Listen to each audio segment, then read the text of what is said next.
Imagine the most popular rifle in America, the AR-15, is declared outside of the protections of the Second Amendment.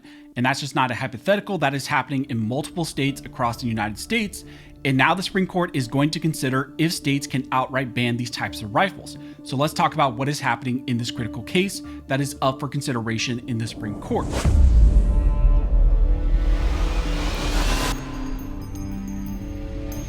Now, before we jump into this video, I want to thank the sponsor of this video, which is Cylent. Now, let's face it, we all know that our phones and other electronic devices like laptops are actually just tracking devices. Big tech, government agencies, and even cyber criminals, they're all collecting our data, and they're doing that through some of our devices. That's why it's always a good option to maybe look into, Faraday bags and other options, and I highly recommend Cylent. Their Faraday gear and these bags and other items you can get block all wireless signals, cellular, Wi-Fi, Bluetooth, GPS, and a lot of other signals that, government agencies, hackers, all these people use to get into your devices. I use their backpack every single day when I'm going to and from the office. I put my laptop in there, my phone in there, and then also I use it a lot when I'm going through airports or when I'm staying at hotels because, again, I want to protect those devices and I don't want people to get access to my devices, to my phone, or to my laptop. So again, if you're interested, you can protect your privacy, your freedom, and all of your family and your devices by just simply using a Faraday bag. I highly recommend Cylent. You can go to cylent.com/scholar and you can get 15% off and a free shipping as well on these products. Again, simply just go to slnt.com/scholar. And again, I will link that all down below in the details section and also in the pinned comment. As I mentioned in the intro, in this video, we're going to be discussing a critical rifle ban challenge that is now in front of the Supreme Court and is heading to conference on December 15th. The case we're going to be talking about is Viramontes versus Cook County. Now, the petitioners in this case are individual citizens along with organizations like Second Amendment Foundation.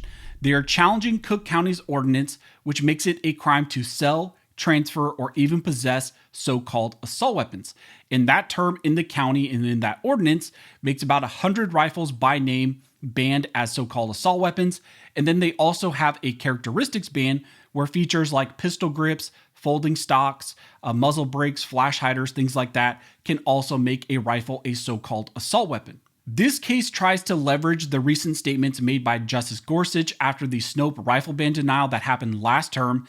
And in that denial, Justice Kavanaugh actually stated that it's time for the Supreme Court to consider this case and that they're going to take up a rifle ban case maybe in a term or two.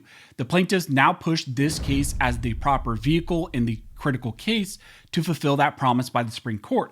And now this will head to Supreme Court conference on December 15th. So just next month, this critical rifle ban case will be in front of the Supreme Court, and we're going to find out if they're going to stay true to that promise and essentially fulfill that promise that they made when they denied Snope. Now, here's how we got here with this case.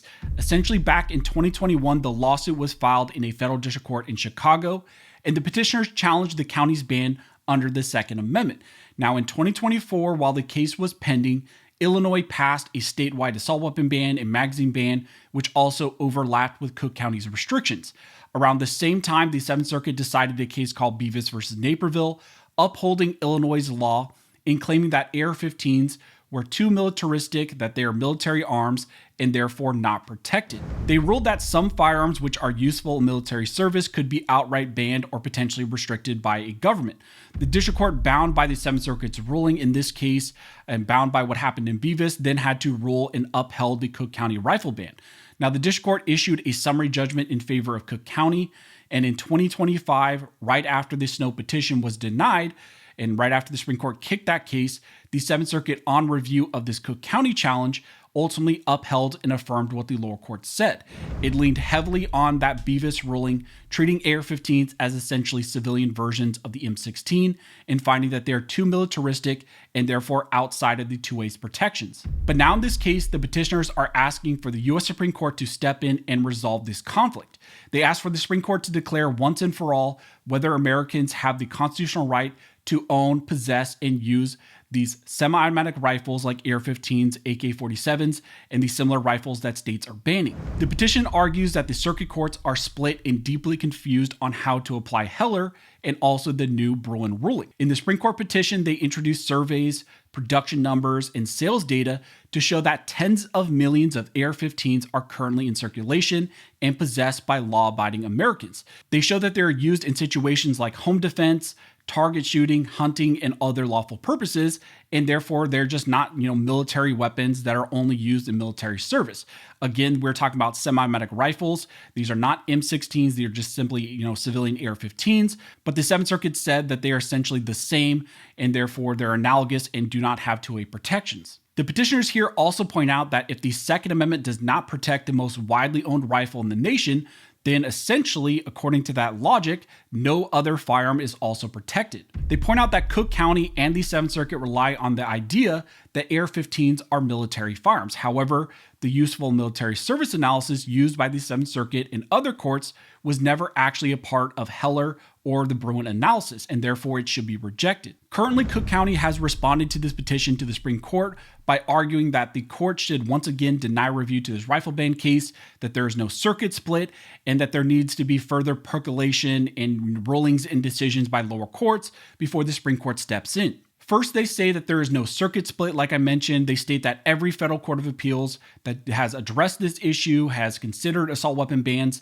including the First Circuit, Second Circuit, Fourth Circuit, and Seventh Circuit, have all upheld them under Bruen.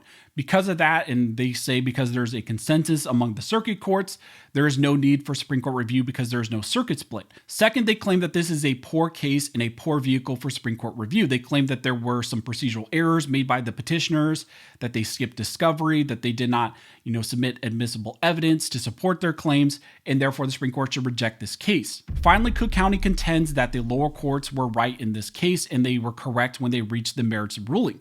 They argue that these types of rifles, like the AR-15s, are dangerous and unusual, and that they're closely related to M16s and therefore fall outside the Second Amendment's protections under Heller. Cook County also insists that the history and tradition of our nation supports these types of restrictions on claimed militarized weapons. In short, they say that this case procedurally is defective, that it's legally settled in the circuit courts, and essentially it's not the right case and the right vehicle for Supreme Court review because there were errors down below. So at its core, this is a case where the Supreme Court is being asked to finally do what we've been asking them to do for years, which is take up a state's ban on rifles and potentially other restrictions that have been in place by various states, and hopefully that the Supreme Court will strike those down and find that they violate the Second Amendment.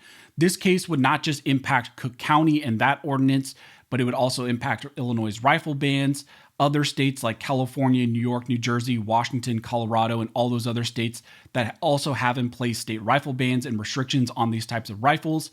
And this would be, again, a critical case to fulfill that promise that the Supreme Court has made that they would address this type of issue in a term or two. A ruling from the Supreme Court would either validate those laws or strike them down nationwide once and for all, and that's why this case is so critical. To this point, the Supreme Court has avoided rifle and magazine bans kind of like the plague. However, we will know very soon whether Kavanaugh's promise that they would take this case up or this issue up in a term or two was actually factual or just simply another empty promise made by the Supreme Court. And we're going to find out very soon whether or not they're going to keep that promise or if they're going to try to avoid this issue once again and kick this case because, like I mentioned, on December 15th, this case is going to the Supreme Court conference. And usually maybe about a week after that or 2 weeks, or depending on if there's a bunch of realists, soon after that, we find out whether the Supreme Court is granting review to this case or not. Now, I do want to mention that there's already 2 cases dealing with the Second Amendment that the Supreme Court has taken up and will address. However, neither of those deals with arms bans or characteristic bans or anything like that. There are kind of other issues that the Supreme Court is addressing, concealed carry, restrictions that are out of the state of Hawaii. And then there's also another case dealing with prohibited people and, what type of restrictions could be put on classes of individuals to bar them from possessing firearms. But again, they have not actually ever addressed this type of arms ban question, which we've been calling them to, and they've never addressed a state outright banning rifles or any area outright banning rifles. So again, a critical case that we're going to be keeping our eyes on. And soon after that conference, we're going to find out what the Supreme Court decided to do. So as we get more information, as it develops after conference, I will let you guys know. If you like this video and you'd like to support the channel, one of the best ways to do that is simply to like, comment, and subscribe. All of those things help to fuel the algorithm. Also, you can check out one of these 2 videos here on the screen that the YouTube algorithm thinks that you'll find helpful. But as always, thank you guys so much for all of your support. And never forget, this nation was built by armed scholars, and this nation will be maintained by armed scholars.